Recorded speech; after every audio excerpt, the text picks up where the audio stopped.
Welcome to Popternative, where we dive into topical discussions from the worlds of pop culture, social media, and sports.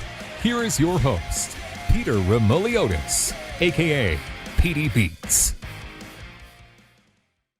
This is the podcast and talk show where we have digital discussions for the worlds of TV, film, news, pop culture, music, everything really depending on the guests. We talk about it all. As always, I'm your host, Peter Remoliotis. On social media, you know me as PD Beats, and my guest wears many hats, does a lot of things, acts, sings, does a lot of things on a lot of shows, including The Astronaut, Snowpiercer, a lot of cool things we're going to talk about. Garfield Wilson is with us. Garfield, welcome to Popternative. Thank you so much for having me. Happy to be here. I'm excited to chat with you. When did you know that you were going to do, like, you were going to wear many hats and not just act and not just sing? Was that at a young age for you, or did it just kind of happen? You know, I grew up idolizing a lot of song and dance people, as it were. Like, I grew up on the Fred Astaire, Ginger Rogers, kind of Sammy Davis Jr. But I really loved singing, and I really loved, that kind of genre. I grew up on Motown. So I grew up with like artists that could sing and dance. And my idol when I was 5 years old was Michael Jackson and the Jackson 5, along with, Marvin Gaye, Stevie Wonder, and all those others. But I really gravitated towards Michael Jackson just because of the showmanship and just because of the way that he was able to convey his songs through his stage presence, his performances, and all the like. So that's kind of where I gravitated to. And then growing up and going to school, being in the drama classes and all that stuff, I just really loved movies and theater, and I just organically happened. So music was like the first love, so to speak. Exactly. Yeah. Music was the first love, and then by an organic happening, I ended up being a film and television actor, and still just had that in my back pocket. Yeah, because guys when I have guests like you that are very well rounded and do a lot of things, I always like asking that question, like which one came first, because there's always different answers. Like sometimes people are like, I liked acting, and then I got into singing like later. You know what I mean? So it's always, everyone has a different career, like a different path to like getting there, I find.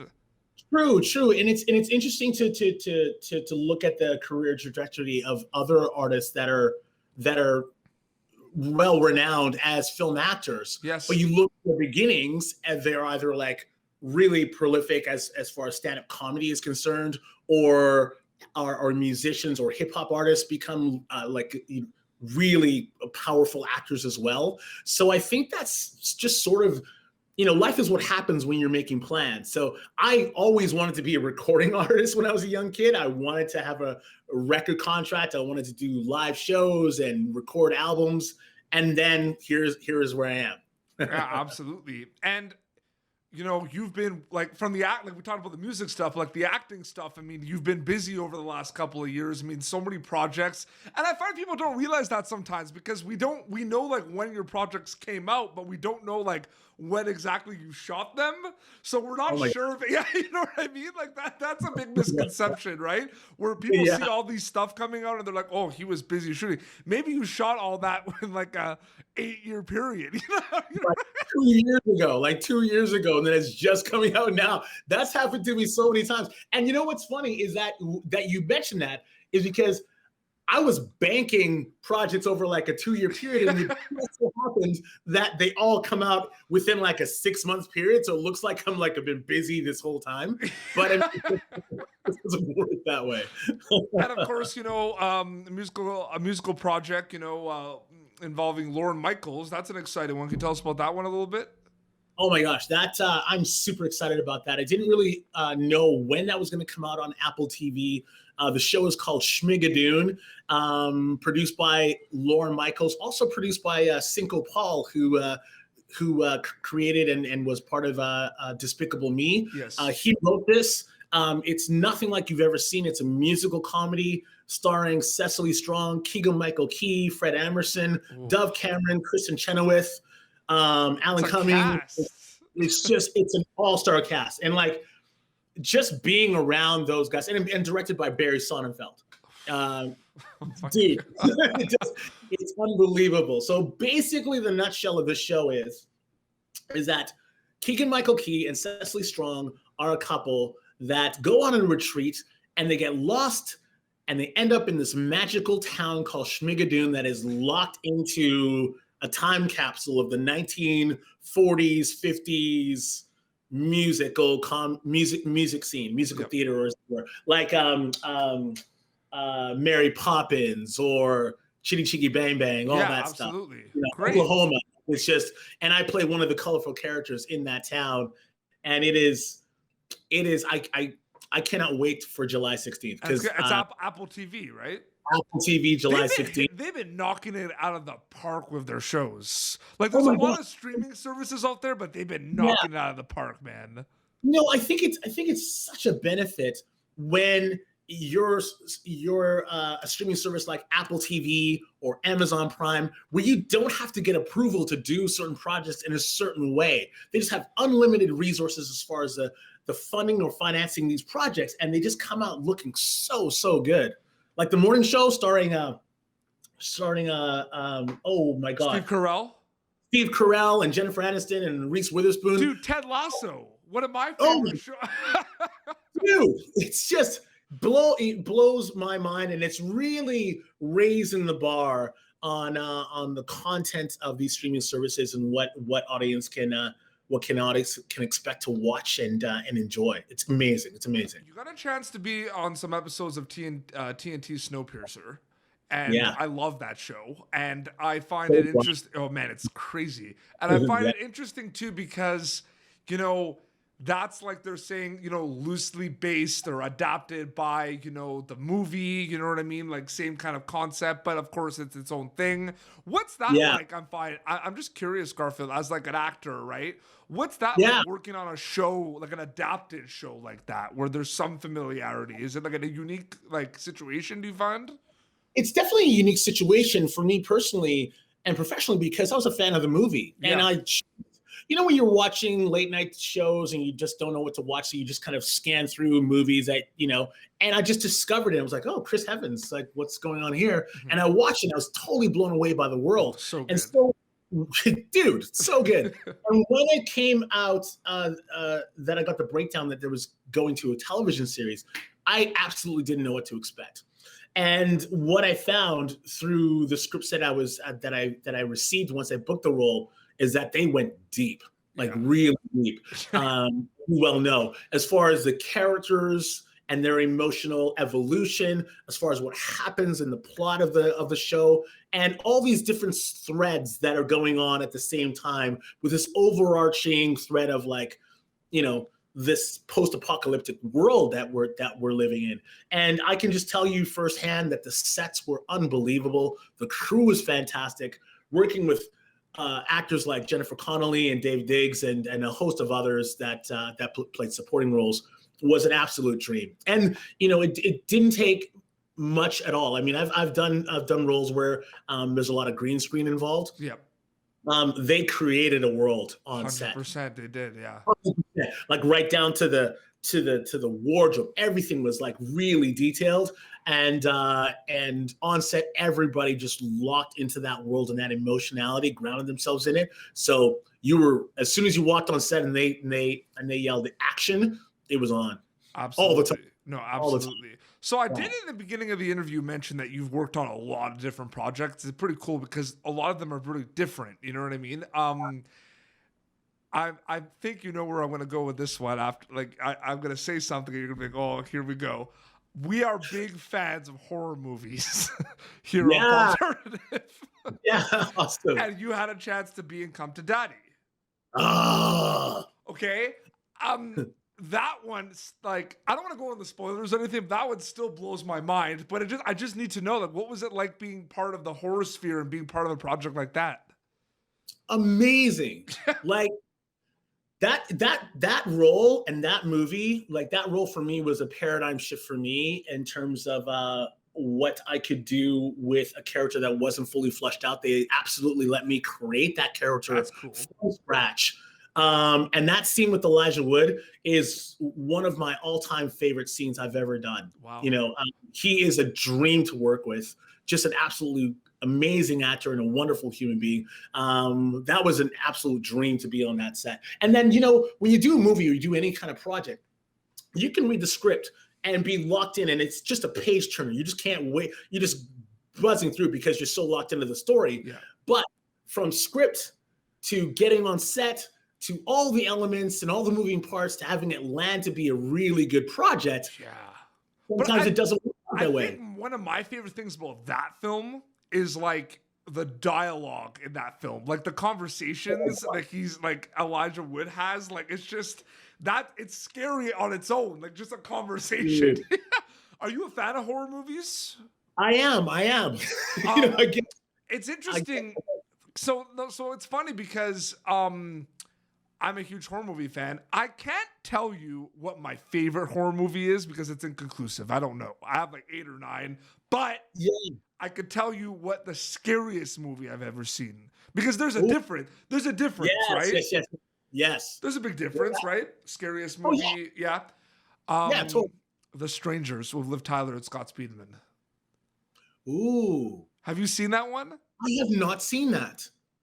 The home invasion as like it's one of the one of the scariest things you'll ever see. Like called The Strangers? Yeah, The Strangers. And they did like a sequel with other actors called Strangers Pray at Night, which was on Netflix.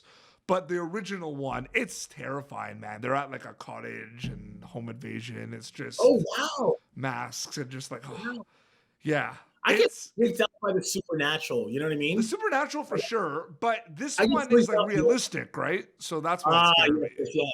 Yeah. And I fully agree with you in terms of like the scariest, as opposed to like that was really a great art piece. It's different. It's so different. And it's getting back to Come to Daddy, I was pleasantly surprised at how popular that sort of like underground swell of fandom it had. Dude, you know what I mean? And it came out at a time. It like when it came out. I'm just letting you know this. When it came out, it was on it was around. Like it was at a time where like horror was booming. Like that movie came out. Oh yeah, like it came out. Like it was part of a crop of movies that everyone was just binging, and they're on all these horror movie lists and stuff. Right. So that movie got a lot of love, and a lot of people watched it because it was there's so many movies. There's The Beach House on Shudder, which was a good one. There's so many of them, and you forget because there's so many. There was that movie Host, which they did over Zoom, which was like a seance. Like it was nuts. Like there's so many. Is it crazy though where we are with horror movies now? Like it's nuts, right? Like that genre is crazy. It's really, really taken off. And I think that, it's a testament to that genre that the writers are becoming way more creative. And with the indie scene and with everything that's going on there, you have just way more creative room to do what you want to do. Yeah. I mean, you're not, and also the genre has expanded. So you're not just locked into Friday the 13th or Scary Movie or Scream or anything like that. It can get into really psychological, terrifying things and be really relevant, as you said, with that movie, The Stranger. Yeah. And, I took my fiance to see the premiere of Come to Daddy for the Vancouver International Film Festival. And again, you're in the movie, you've done your scenes, you've been on set or whatever, but you just don't know how it's going to land with accompanying music, editing, or whatever. And I was blown away. I was locked in, and a testament to Ann Timpson who directed that, and Toby Harvard who wrote it. It's unbelievable. We had some projects we had to talk about, but I don't think did you expect there would be so much Come to Daddy talk on this interview? I wasn't expecting it, but I'm thrilled because it's one of my all-time favorite roles and movies. Dude, I love it. Before we wrap up, what would you say? Like, you play pretend for a living, like the acting stuff, that's what you do. That's your job, right? Yeah, what is your, maybe name 2 or 3, what's your favorite thing about being a storyteller? Is there something you love about it that trumps others? I really love locking into a world that I can relate to and being inside of a character that I know. Yeah. And it's not somebody that I am, but as an actor, you can actually infuse parts of yourself into that character to ground it in reality. And if the story's right, if your fellow actors are right and the director's right and everything, it is a journey and a half, and it's so much fun. And it can be really cathartic, and you can go places that you wouldn't normally go just doing your day to day. You know what I mean? It really is fantasy come to life. It really, that's what you do. And it's funny because that's the easiest way, especially if you're like talking to someone like younger and they're asking what you do for a living, and just like, you play pretend. Like, I play pretend for a living. Yeah, dude. It's like when you're a kid and your imagination is like through the roof, and you start, you're playing with your friends and you're playing these roles or whatever. As a kid, you really go there. You know what I mean? Yeah. It can be really real for you, and that's what it's like. It's so cool. I just get inspired. I feel like you might be on the same page as me, but like, there's, especially in TV, there's so much good stuff out there right now, and it just, like, it's crazy.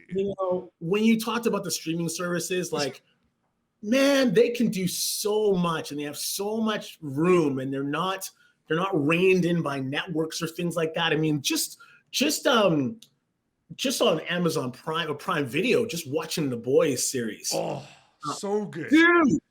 Dude, so good. And my son and I, my 16-year-old son and I, we're huge like superhero geeks and all that stuff. And just having that kind of like graphic novel come to life is so gratifying as a fan, Yeah. Have you watched The Invincible? Of course. Dude.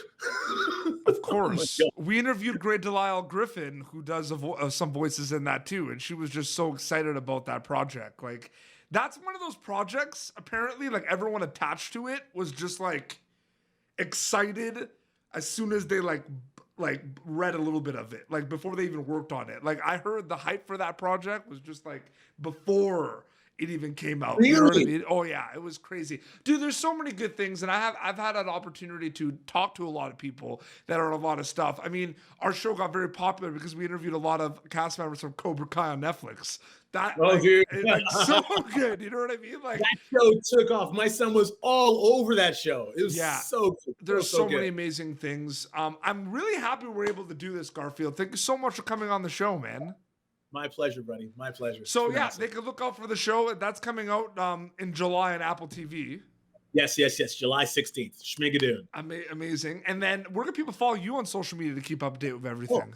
Yeah, on Twitter, Garfield Wilson. Yep. And on Instagram, Garfield A. Wilson.